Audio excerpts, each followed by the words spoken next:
अस्सलाम वालेकुम। आज की इस वीडियो में हम बात करेंगे अल्डेक्टोन के बारे में। अल्डेक्टोन एक थायजाइड डायूरेटिक ड्रग है। इसमें जेनेरिक नेम या इसका एक्टिव इंग्रेडिएंट स्पाइरोनोलेक्टोन है। अल्डेक्टोन की स्ट्रेंथ 25 mg और 100 mg मार्केट्स में अवेलेबल हैं। अल्डेक्टोन या स्पाइरोनोलेक्टोन एक पोटाशियम स्पेयरिंग डायूरेटिक है जो जिस्म में पोटाशियम की एब्जॉर्प्शन बढ़ाती है और सोडियम की एब्जॉर्प्शन को कम करती है।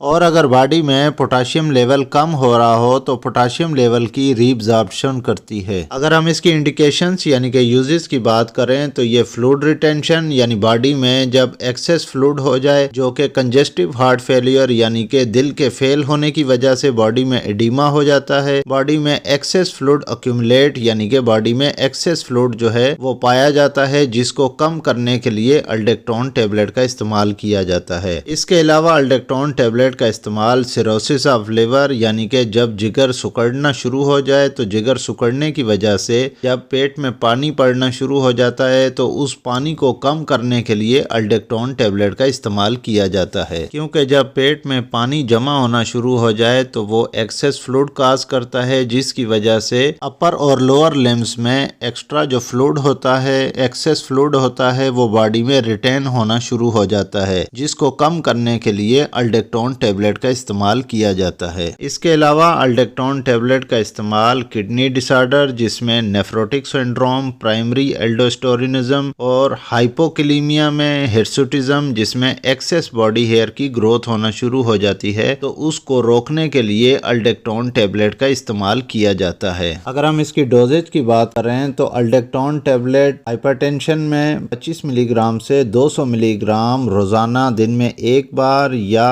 मल्टीपल डोजेज में दी जाती है। कंजेस्टिव हार्ट फेलियर में अल्डेक्टोन टेबलेट का इस्तेमाल initial dose 25 milligram orally once in a day यानी दिन में एक बार दी जाती है। अगर पेशेंट टॉलरेट कर जाए तो इनिशियल डोज 50 mg से स्टार्ट किया जाता है। अगर patient initial dose 50 mg tolerant ना कर पाए तो 25 mg अल्टरनेट डे यानी कि एक दिन छोड़ के दूसरे दिन इस्तेमाल करवाई जाती है। अगर आप अल्डेक्टोन टेबलेट का डोज लेना भूल जाते हैं, डोज स्किप हो जाता है, तो कोशिश करें कि जब आपको याद आए आप फौरन टेबलेट अल्डेक्टोन का इस्तेमाल कर लें। और एक बात का खास ख्याल रखें कि एक टाइम में 2 डोजेस लेने की कोशिश ना करें, एक डोज को स्किप कर दें और नेक्स्ट डोज ले लें। अल्डेक्टोन टेबलेट के इस्तेमाल में एहतियात बरतें। ऐसे पेशेंट्स जो किडनी प्रॉब्लम के साथ हों वो अल्डेक्टोन टेबलेट का इस्तेमाल एहतियात से करें। अगर बॉडी में किसी भी वजह से इलेक्ट्रोलाइट इम्बैलेंस हो जाए जिसमें कैल्शियम लेवल लो हो जाए, सोडियम लेवल लो हो जाए और मैग्नीशियम लो हो जाए तो अल्डेक्टोन का इस्तेमाल फौरी तौर पर बंद कर दें और तब तक अल्डेक्टोन इस्तेमाल न करें जब तक इलेक्ट्रोलाइट बैलेंस ना हो जाएं। अब हम बात करते हैं कि अल्डेक्टोन टेबलेट को प्रेगनेंसी में इस्तेमाल किया जाता है कि नहीं, या लैक्टेशन यानी कि ऐसी माएँ जो अपने बच्चों को दूध पिलाती हैं वो अल्डेक्टोन टेबलेट का इस्तेमाल कर सकती हैं कि नहीं। अल्डेक्टोन टेबलेट का इस्तेमाल प्रेगनेंसी में नहीं किया जाता, ये नॉट रिकमेंडेड है और इस टेबलेट का इस्तेमाल प्रेगनेंसी में बेनिफिशियल रिस्क पे किया जा सकता है। और लैक्टेशन यानी कि नर्सिंग मदर्स में अल्डेक्टोन टेबलेट नॉट रिकमेंडेड है, ये लैक्टेशन में एडवाइज नहीं की जाती। अब हम बात करते हैं अल्डेक्टोन टेबलेट के कुछ एडवर्स इफेक्ट यानी साइड इफेक्ट के बारे में। जब आप अल्डेक्टोन टेबलेट मुसलसल यानी कि लॉन्ग टर्म के लिए इस्तेमाल कर रहे हो तो ये गायनिकोमेस्टिया की डिजीज कर सकती है, जिसमें मेल पेशेंट्स में ब्रेस्ट मसल्स जो हैं वो एनलार्ज यानी कि बड़े साइज में बड़े हो जाते हैं, जिसको गायनिकोमेस्टिया डिजीज कहा जाता है। गायनिकोमेस्टिया डिजीज अल्डेक्टोन टेबलेट के इस्तेमाल से टेम्पररी तौर पे होती है। जब आप अल्डेक्टोन टेबलेट का इस्तेमाल बंद कर देंगे तो ये कुछ ही हफ्तों के बाद गायनिकोमेस्टिया जिसमें एनलार्ज मसल ब्रेस्ट मसल जो होते हैं वो डिसअपियर हो जाते हैं और ये सिम्टम खत्म हो जाती है, गायनिकोमेस्टिया की डिजीज भी खत्म हो जाती है। खवातीन में अल्डेक्टोन टेबलेट के इस्तेमाल से मंथली साइकिल यानी कि मेंस्ट्रुअल साइकिल को ये डिस्टर्ब कर सकती है।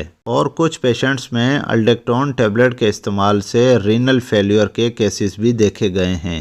ये तमाम एडवर्स इफ़ेक्ट यानी कि साइड इफ़ेक्ट ये तमाम पेशेंट्स में नहीं होते, बल्कि ये बहुत रेयर केसेस में होता है। एडवर्स इफ़ेक्ट्स 1000 पेशेंट्स में से 2 या 3 पेशेंट्स में देखे जाते हैं। उम्मीद है कि ये वीडियो आपको अच्छी लगेगी। इस वीडियो को लाइक करें, इस चैनल को सब्सक्राइब कर लें, साथ ही बेल आइकन का बटन दबा लें ताकि हर नए आने वाली वीडियो का नोटिफिकेशन आपको मिल सके। तो मिलते हैं किसी नेक्स्ट वीडियो में, तब तक के लिए अल्लाह हाफिज़।